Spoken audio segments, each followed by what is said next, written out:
Alright, so I finished for today. It is Sunday the 15th of March and it looks a lot different than when you last saw it probably. So what I decided was I did the math for the control arms on a bit of cardboard, but I didn't like how small the control arm looked. So what I went ahead and done, and I couldn't make the control arm any bigger because if I did make it bigger, it would be like 2 meter track width. So what I decided to do, I was pretty reluctant on doing this. It took me a while to kind of come up with it. I decided to, like normal ATVs that you see, they have the go-kart kind of come in and then go back out and then come in where the wheels are. So what I've done is I've done that. I've left these pieces as is because I'll probably take them back in and then reinforce them somehow. But yeah, what I did today was I finished up the control arms. As you can see, they've already got the heim joints on them. They're not tacked together.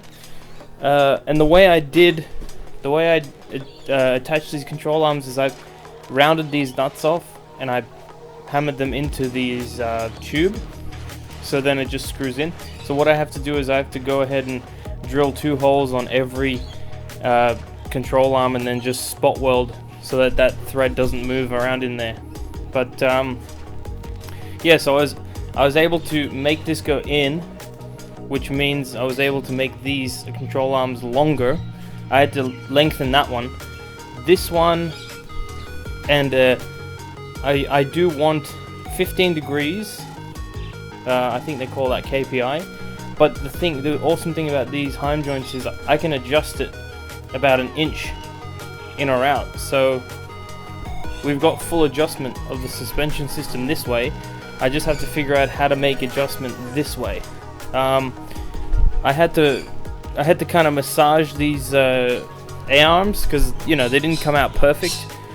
But at the end of the day, right now, these A-arms are all the same dimension, the same measurements.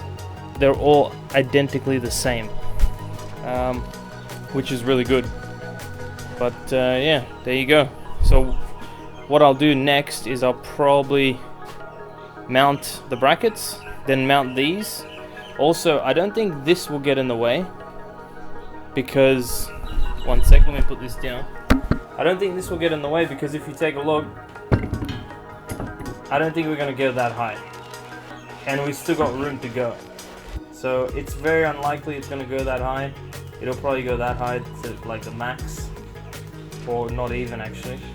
No, it won't even go that high. But yeah, so what else? No, that's it. I basically made the control arms, mounted the heim joints, narrowed the go-kart. I'll have to do the same exact thing for the back here. I'll reinforce all this anyway, so it's not going to matter. Probably weld in a floor.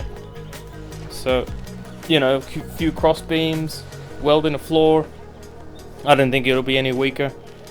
I extended the control arms, the bottom ones, but I put a solid, about 1.5 inches or 2 inches of solid bar inside that little extension there, so that'll be fine.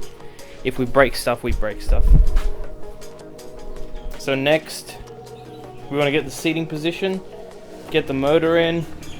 I might even need to extend this at the back just to kind of fit everything, but we'll get to it when we get to it.